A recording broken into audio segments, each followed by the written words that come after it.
kita teruskan dengan bahagian 4.1b. Apakah nisbah setara? Okey, jadi kita terus lihat kepada contoh. Okey, contoh 2.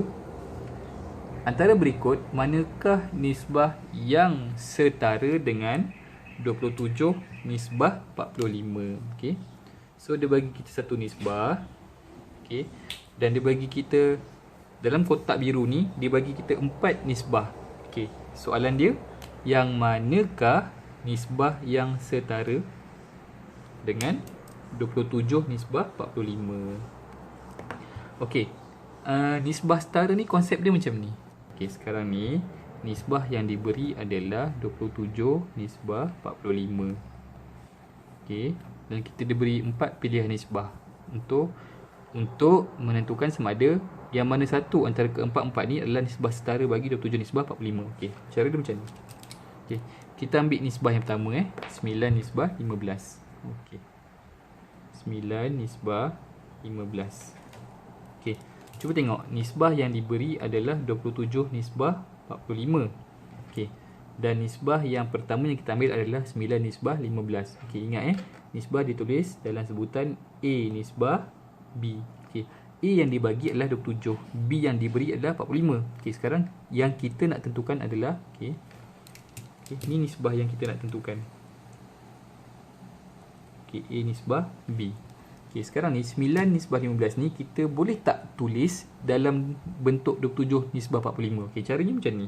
Okey, 9, okey, A yang kita nak tentukan 9. A yang dia bagi 27. Okey, 9 darab berapa dapat 27? Okey, so 9 darab 3. Okey, kena ingat, bila A darab dengan 3, B pun mesti kena darab dengan 3. Faham kan? Okey, so B pun kenakan darab dengan 3. Okey, so 9 darab 3 sama dengan 27. Okey, 15 darab 3 sama dengan 45. Dapat tak sama dengan bentuk nisbah yang diberi? Sama kan? Okey, so bila sama, kita boleh kata 9 nisbah 15 ni adalah nisbah setara dengan 27 nisbah 45. Okey. Okey, kita teruskan dengan contoh kedua. Okey. Tengok nisbah kedua kita. Okey. Nisbah kedua kita, nisbah yang diberi adalah A nisbah B ditulis dalam bentuk 5 nisbah 3. Okey, 5 nisbah 3 boleh tak kita tulis sebagai 27 nisbah 45? Okey, sekarang cuba fikirkan. Cuba fikirkan 5 ni, 5 ni nak kena darab berapa untuk dapatkan dengan 27? So kita akan darabkan dengan nombor perpuluhan, betul? Okey. So kita cuba 27 bahagi 5 kita akan dapat 5.4. So 5 mesti 5 yang 5 yang kita tentukan ni mesti kena darab dengan 5.4 untuk dapat 27. Tapi wait sekejap.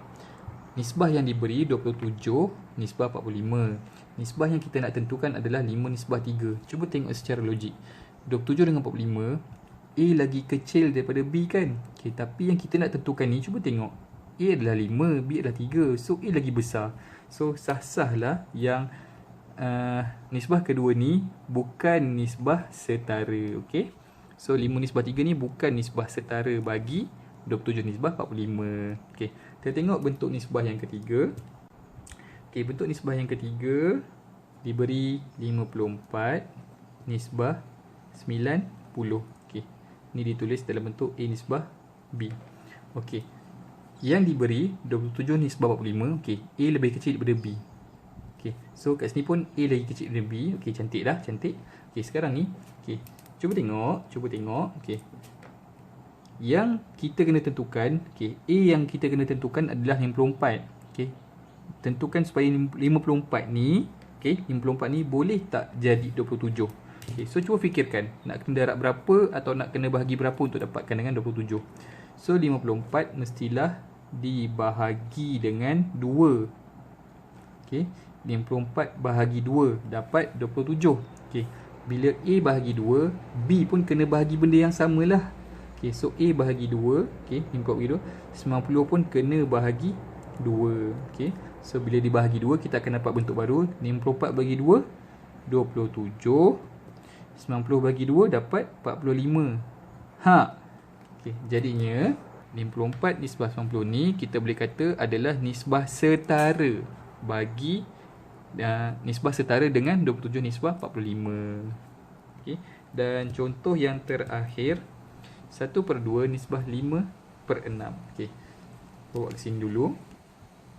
1/2 nisbah 5/6. Okey, ni nisbah dalam bentuk pecahan ni. Baik, first kena ingat balik sifat-sifat nisbah. Nisbah mesti ditulis dalam nombor bulat. Okey, jadi ni sekarang ni cubalah fikirkan macam mana nak hilangkan penyebut kat bawah tu. Ada per 2 dengan per 6. Okey, sekarang ni kalau nak hilangkan, kita kena darabkan dengan suatu nombor lah untuk hilangkan penyebut kat bawah. Okey, antara 6 dengan 2, siapa yang besar? 6 kan? Okey, jadinya kita kacau yang dekat bahagian bilu. Okey, ni 1/2 nisbah 5/6 ni adalah A nisbah B. Okey, so kita kacau 5/6. Okey, so B ni 5/6 ni kita darabkanlah dengan 6. Okey, ni jalan kerja, jalan kerja. Okey, bila B darab dengan 6, A pun kena darabkan dengan 6. Okey, so A dapat berapa? 1 darab 6, 6. 6 bagi 2, 3. Okey, 3. Okey, yang ni okey, 5 darab 6, 30. 30 bagi 6, 5. Atau boleh permudahkan begini sahaja. So kita dapat 5. Kan dah dapat dah nisbah dalam bentuk nombor bulat tu. Okey, now kita kena uji sama ada 3 nisbah 5 ni boleh tak ditulis sebagai 27 nisbah 45. Okey, sekarang cuba fikirkan sekejap. Bagaimana untuk jadikan 3? Okey, 3 ni darab berapa dapat 27? So 3 darabkan dengan 9.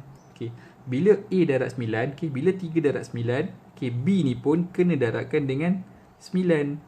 Okey, so tadi kita dah kata 3 darab 9 dapat 27. Okey, so 3 darab 9 27. Okey, dan 5, okey, 5 darab 9 dapat 45. Samalah dengan bentuk nisbah yang diberi. Kita boleh kata yang okey, ingat 1/2 nisbah 5/6 okey, juga boleh ditulis sebagai 27 nisbah 45, di mana kita panggil nisbah ini sebagai nisbah setara dengan 27 nisbah 45. Baik, mari kita lihat contoh yang ketiga pula.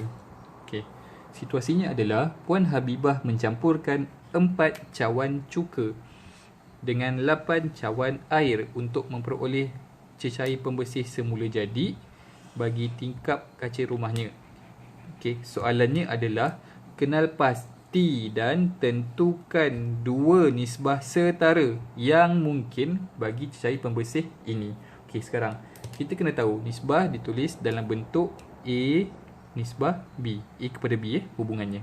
Okey, so A adalah apa? A adalah cuka. Okey, A adalah cuka, B adalah air. Okey, so apa bacaan bagi cuka? Cuka adalah 4 cawan. Okey, cuka 4 cawan, air pula ada 8 cawan. Okey. Okey, so apa nisbah kita? A nisbah B. So A nisbah B adalah 4 nisbah 8. Okey, ni nisbah kita. Okey, so this is the first step. Okey, ni step pertama untuk contoh 3. Okey, step kedua pula. Okey, soalannya adalah kenal pasti dan tentukan 2 nisbah setara yang mungkin bagi cecair pembersih ini. Okey, ingat nak tentukan nisbah setara ni kita mesti darabkan dengan nombor yang sama atau bahagikan dengan nombor yang sama. Okey, ingat 4/8 ni adalah ditulis dalam bentuk A kepada B atau A nisbah B. Okey, sekarang ni kita nak cari satu nisbah setara. Okey, satu nisbah yang lain yang kita boleh kata nisbah itu merupakan nisbah setara. Okey, sekarang ni yang pertama yang pertama. Okey, contohnya okey, katakanlah kita nak darabkan 4 dengan 2. Okey, so 4 darab 2 4 darab 2. Okey, so yang B ni pun kita darabkan dengan 2. Okey, so 4 darab 2 dapat berapa? 4 darab 2 dapat 8. Okey, 8 darab 2 kita akan dapat 16. Okey, so kita boleh kata 8 nisbah 16 ni merupakan nisbah setara bagi 4 nisbah 8. Boleh? Okey, ni baru satu. Okey, yang kedua pula. Okey, Kita tengok balik, nisbah yang kita ada 4 nisbah 8 ditulis dalam hubungan A kepada B. Okey, kalau tadi kita buat darab, okey, ceritanya adalah nak tentukan nisbah setara ni kita boleh mendarab nombor yang sama atau membahagi nombor yang sama. Okey, so bagi 4 nisbah 8, okey, untuk nisbah setara yang kedua pula kita buat bahagi pula. Okey, contohnya apa kata kita bahagi dengan 4. Okey. Okey, so kita bahagi 4 Kita buat jalan kerja bahagi 4. Okey, so 4 bahagi 4 berapa? 4 bahagi 4 1. 8 bahagi 4 berapa? 8 bahagi 4 2. Okey, cuba kita uji balik. 1 darab 4 dapat 4, 2 darab 4 dapat 8. So sama kan? So kita boleh kata 1 nisbah 2 adalah 1 lagi nisbah setara, okey, dengan 4 nisbah 8. So kita dapat jawapan. Okey, ni bagi contoh ketiga, cara untuk tentukan nisbah setara. Ingat, nak tentukan nisbah setara sama ada kita boleh mendarab nombor yang sama atau membahagi nombor yang sama. Mudah kan?